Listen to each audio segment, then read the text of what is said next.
Hello everyone. In this video we'll take up the pteridophytes. First we'll see the general characteristics and then we'll go to the inner details of the pteridophytes. So these are called as the seedless vascular plants.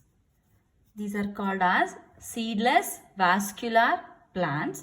So up to the bryophytes, which we have seen in the last video, so up to that the plants were not having the vascular tissues, isn't it? So the vascular tissues, what are the vascular tissues? Vascular tissues are xylem and phloem. So these xylem and phloem were not present in the plants up to the bryophytes. So the pteridophytes, these are the first terrestrial plants to have the vascular tissues. So these are the first terrestrial plants. So in the plant kingdom, we have seen the 5 groups, that is algae, bryophytes, pteridophytes, gymnosperms and the angiosperms, isn't it? So among those 5, we have seen already 2, algae and the bryophytes. Algae, bryophytes, none of them had the vascular tissues. For the first time in the plant kingdom, the vascular tissues are being present here. That is in the pteridophytes. So what does the xylem does? Xylem conducts the water and the phloem, it conducts the food materials, isn't it? So the next important point about the pteridophytes is the dominant phase. The dominant phase or the independent plant body or the main plant body is sporophyte.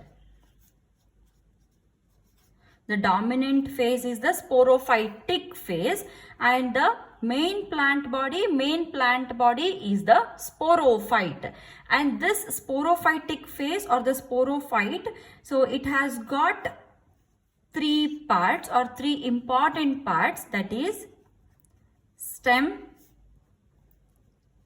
leaves and the roots.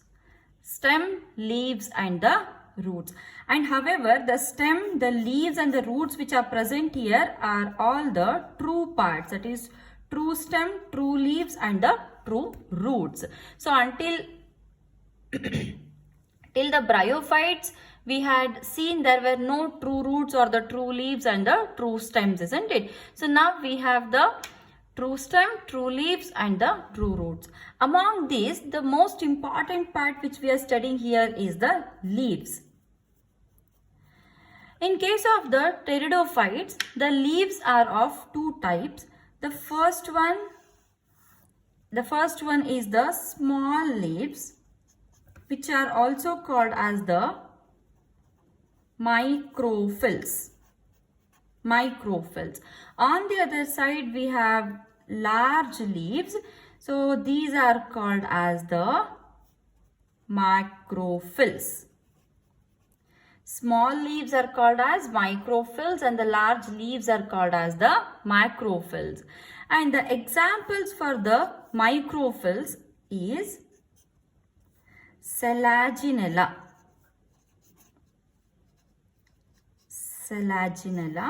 And here the example for the macrophylls is the ferns. Ferns are one of the important groups of the pteridophytes. We usually see horsetails and the ferns in the pteridophytes.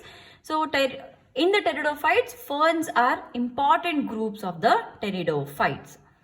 Next, so leaves are of 2 types, that is small and large. Sometimes the leaves or the leaflets,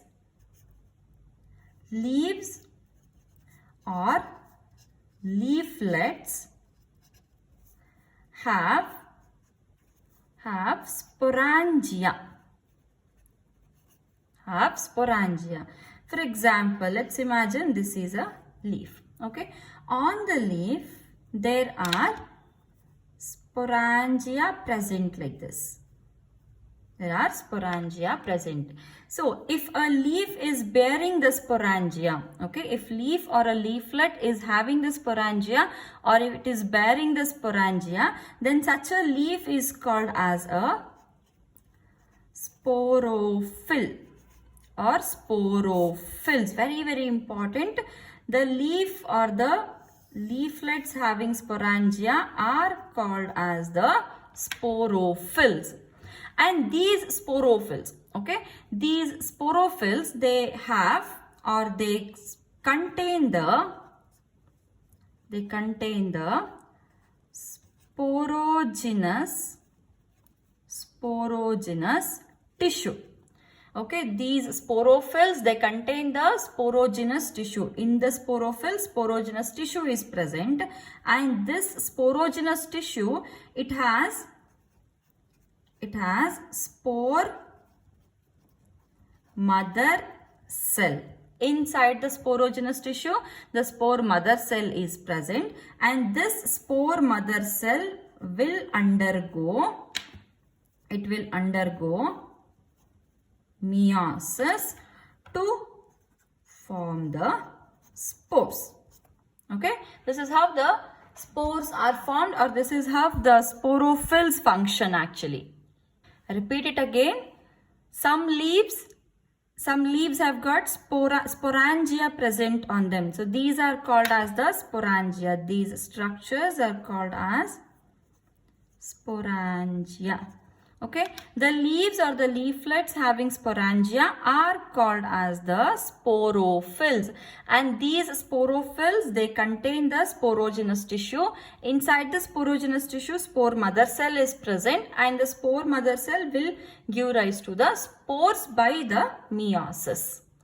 Now, sometimes these sporophylls together, okay, let's imagine this is one single sporophyll. Similarly, there are many sporophylls, or there are group of sporophylls, and all these sporophylls together, they combine and they form a compact structure which is called as an strobili or the cone.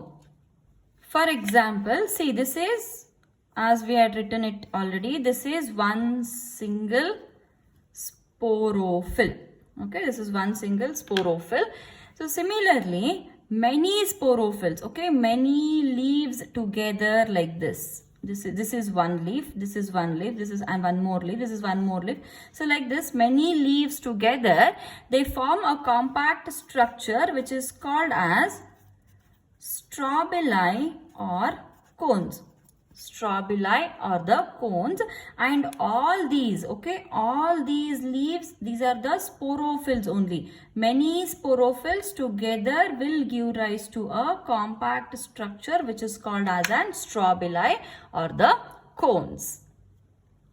And these cones or the strobilis, they usually produce the spores, isn't it? Because these strobili, they have the sporangia. Inside the sporangia, they have the spore mother cell. These are the sporangia, which has got the sporogenous tissue, inside which the spore mother cell is present. The spore mother cell is present. This will give rise to the spores. Now, these spores can be of extreme importance because, see, in case of the pteridophytes, actually we divide the pteridophytes into two types of the plants. See, let me write it here. We have two types of plants in the pteridophytes. One type of plant is called as an homosporous plants. The first type is the homosporous plants, and the second type is the heterosporous plants. Now, what are these homosporous plants? So, they produce single kind of spores. Only one type of spores are being present, and such plants are called as the homosporous plants. An example for this is the Lycopodium. Lycopodium is a pteridophyte, which is an example for the homosporous plants. Whereas in case of the heterosporous plants, so here two types of, okay, or two kinds of spores are produced. Two kinds of spores are being produced. So two kinds means one will be a large spore, another one will be a small spore. The large spore, it is usually called as an macrospore. Small is called as an microspore. So the plants which produce two types of spores, they are called as the heterosporous plants. And however, this macrospore will usually give rise to a female gametophyte, will give rise to a female gametophyte, and here this gives rise to a male gametophyte, okay. And an example for the heterosporous plants would be again Selaginella. It is Selaginella. Okay, so this is how the pteridophytes are being divided into two types of plants, that is homosporous plants and the heterosporous plants. Now one more important thing which you have to know here is, see, these homosporous plants, okay, homosporous plants means they usually produce one single kind of the spore. So the gametophyte that develops in the homosporous spores or species, so it usually that gametophyte will be a monoecious gametophyte, or the homosporous plants or that spore which is of single kind, so that will give rise to a monoecious gametophyte. What is a monoecious gametophyte? Monoecious gametophyte means both the male and female reproductive structures are present on the same individual. Female, so let me just write it this way, female and male both, okay, female and the male reproductive structures or the sex organs are present on the same individual. So now, whereas in case of the heterosporous plants, so these heterosporous plants, they usually give rise to a dioecious plants. Dioecious plants mean here again the female and the male, okay, female and the male. So sex organs are usually produced, or the reproductive structures are produced on the different individuals.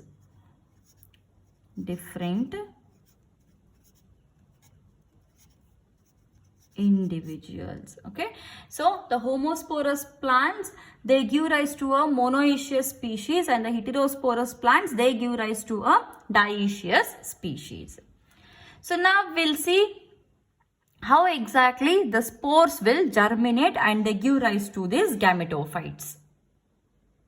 So a spore in case of an pteridophyte will give rise to a gametophyte, but here the gametophyte the structure which has been given by the spore is called as an prothallus. Okay, so we shall start the life cycle with the prothallus here. So we'll first write the gametophyte, which is also called as the prothallus. So this itself is the gametophyte. Okay, so the spores here in case of the pteridophytes will give rise to a small multicellular, free-living and photosynthetic gametophyte. The characteristics of the prothallus is small, okay, and it is multicellular, free-living free living, and it is photosynthetic. It is photosynthetic thalloid gametophyte, which is called as the prothallus. Now, this prothallus, okay, on the prothallus, what happens? On the prothallus, the sex organs will originate. We have seen monoecious and dioecious, isn't it? Monoecious means they have both, both the female as well as male reproductive structures in the same individual, and if it is an dioecious, they are on the different individuals. So, however, whether it is on the same individual or whether it is on the different individual, the female sex organ is called as an archegonia and the male sex organ is called as the antheridia, isn't it? So, the prothallus is giving rise to the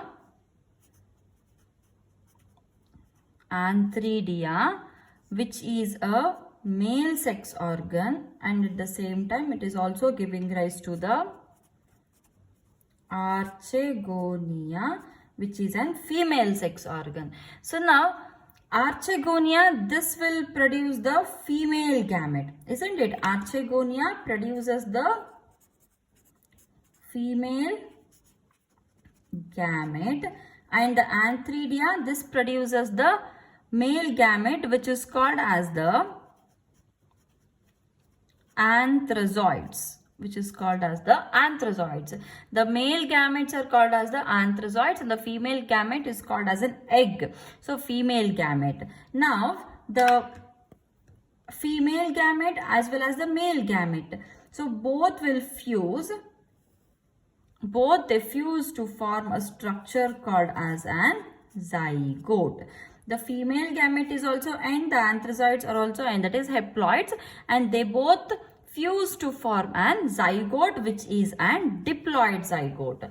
Now, this zygote, it develops into the embryo, which is again diploid, and this embryo will give rise to a sporophyte. Now, the sporophyte is also an diploid structure. So, this sporophyte means main plant body, isn't it? We had seen it in the general characteristics. The main plant body is a sporophyte and the dominant phase is in sporophytic phase. And this sporophyte has got root, stem and the leaves. And in these three, root, stem and leaves, we had seen the leaves are very important, and the leaves which contain the sporangia were called as the sporophylls. So, the sporophyte, it contains the sporophyll, which is again the diploid only. Now, these sporophylls, okay, they have sporangia.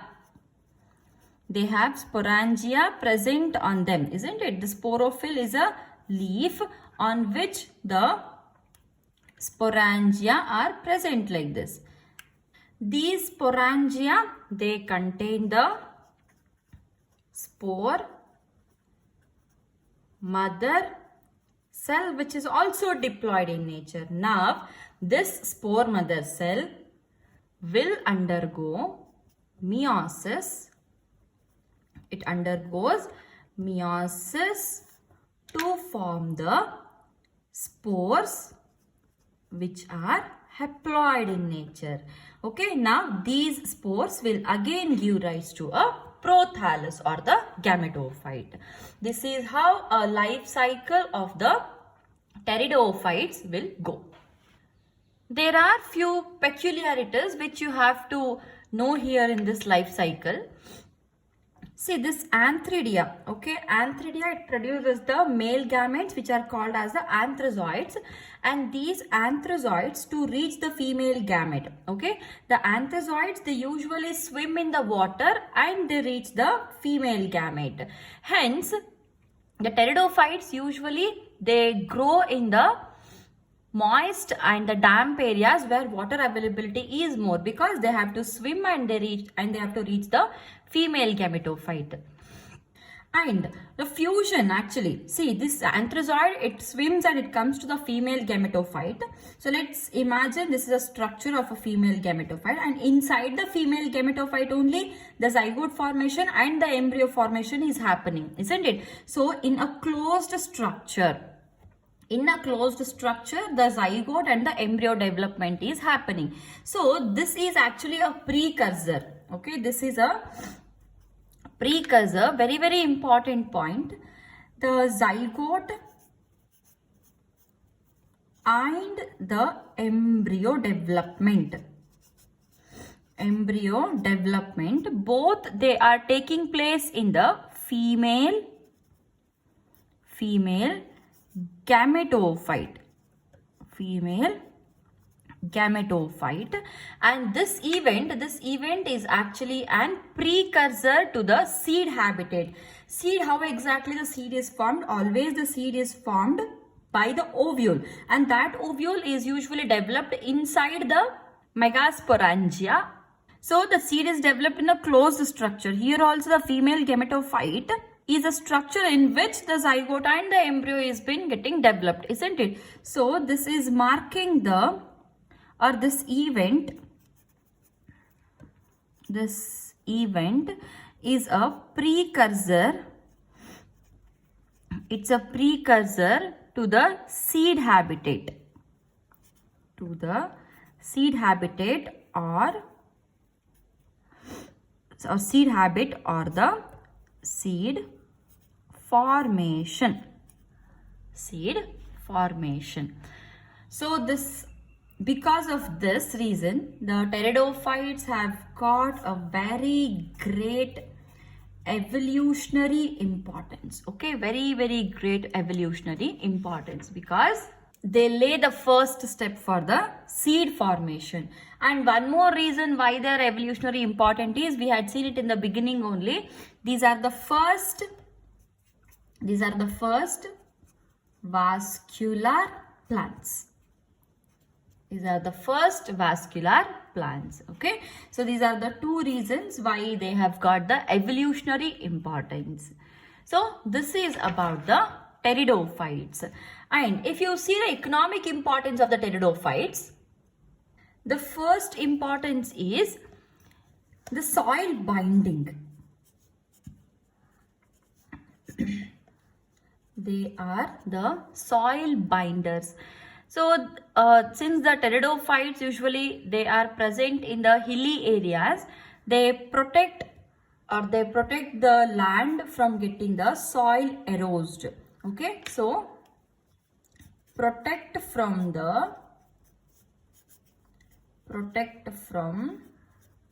soil erosion. Okay, this is the first importance. Second importance is they are used as ornamentals. They are used as ornamentals, especially the ferns. Ferns, they are usually grown as the ornamental plants because of their very beautiful leaves or very graceful leaves. Most of the ornamentals means these decorative plants are called as the ornamental plants. Third one is medicinal values. Medicinal values, see, these are used in preparing various types of drugs, and various types of drugs against many different type of the pathogens. And one example is, it is used in the preparation of an anti-helminthic drug. Anti-helminthic drug. So an example which is used in the preparation here is it is Diopteris. It is the Diopteris. Okay, and the fourth importance is they are used as the food source. An example for this is again Marsilia, which is a very good source of the food, and it has high amount of starch present in it. Okay, so this is these are few important economic importances of the pteridophytes. They are soil binders, ornamentals, medicinal values, and they are used as the food sources. So lastly, we'll just see which are various classes of the pteridophytes. The first one is the Coelopsida. Coelopsida, and an example for this is the Coelotum. Coelotum. Okay. And the second class is the Lycopsida. Lycopsida, and the example for this is the Selaginella. Selaginella. Then third one is the Phenopsida. Phenopsida, and example here is the Equisetum. Equisetum, and fourth one is the Pteropsida. Pteropsida, and example for this is the Adiantum. Adiantum. These are the 4 classes of the pteridophytes. So this completes the pteridophytes, its economic importance, as well as the classes or different classes of the pteridophytes. In the next video, we'll take up the next group, that is the gymnosperms. Thank you.